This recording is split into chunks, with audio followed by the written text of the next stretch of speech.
Earlier, we saw West Yorkshire Trading Standards discover unscrupulous restaurants and takeaways selling fake goat meat. Got the curry. They're passing off cheaper meats, mutton and lamb, as genuine goat. 6 out of 6 samples, not what they say they are. Leicester is a city with one of the highest proportion of Muslims in the UK. Most of the meat on sale in areas with a large Muslim community is halal, which is meat slaughtered in accordance with strict Islamic guidelines.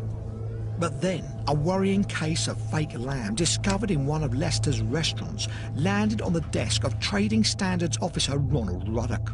He was very concerned, but he didn't at that stage know the full implications for the local community.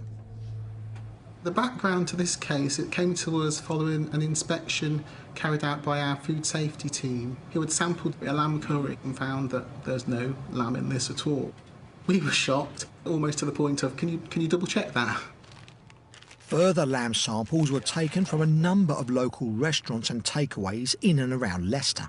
But bizarrely, all the dishes sold as lamb had one very surprising thing in common. It was supposed to be lamb. When it was sent off to the analyst, it came back as 100% turkey, and as a result, an investigation was carried out to ascertain the source of that meat.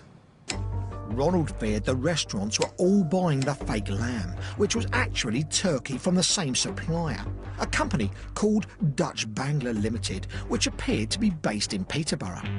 The team wasted no time executing search warrants at a number of addresses linked to the company. And this is what they found. This is a photograph of how the meat was presented to the purchasers. To the appearance of it was very much like the carcass of lamb.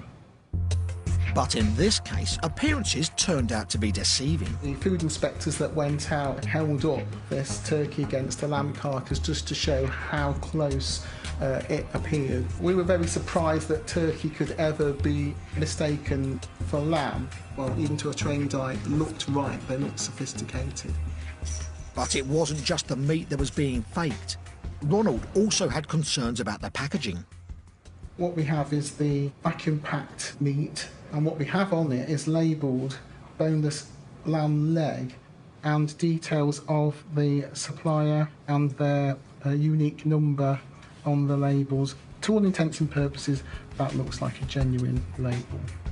These labels are a legal requirement for the sale of meat, which allow the authorities to track the animal's origin. This business is a genuine business, but it didn't supply this meat. And this number, which would normally relate to this business, related to another genuine business, and again, it didn't supply the meat in question. Turkey can be purchased for as little as £1 per kilo. But what this man, Mahmoud Roman, and his partner in crime, Karmal Rahman, were doing was selling turkey as fake lamb for up to £7.25 a kilo. It is a big money maker. What we discovered was around 116,000 kilograms of turkey having been brought in during the 22-month period that we looked at in the investigation. That's enough meat to make around 64,000 curries. Trading Standards had just uncovered one of the biggest cases of fake food the team had ever seen. Over the 22-month period that we investigated, we think they've made anything between £380,000 and £700,000. But there was a more sinister side to this fakery. The fake lamb was being sold exclusively to Leicester's Muslim community, and buyers were issued with a certificate claiming it was halal meat. But Ronald was about to find evidence to suggest otherwise. The certificate that was being produced was a fake. Without the certificate, they would struggle to sell the meat. This meant Leicester's Muslim community had been unwittingly eating non-halal meat, and the impact was huge. Talha Ahmed is the treasurer of the Muslim Council of Britain and knows just how much this fake halal meat affected the people of Leicester. From a religious point of view, it is a crime to eat something which is not permissible. Some people would simply be disgusted even to think that they may have eaten something which is not halal.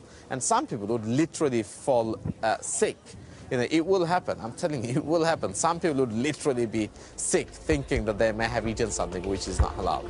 To make matters worse, many of Leicester's halal restaurants, butchers and takeaways have been duped into buying this fake halal lamb and have been unwittingly selling it to their customers. From the restaurateur's point of view, they may have eaten themselves some of it which they should not have, but the thought that they may have caused tens and hundreds of others to eat something they should not have, I think it is going to haunt a good number of them. And also for some people it's going to be life-changing. The community now find it hard to retain confidence in the food they're eating. The impact is going to be now your trust gone, your confidence gone. Many people will reduce their diet.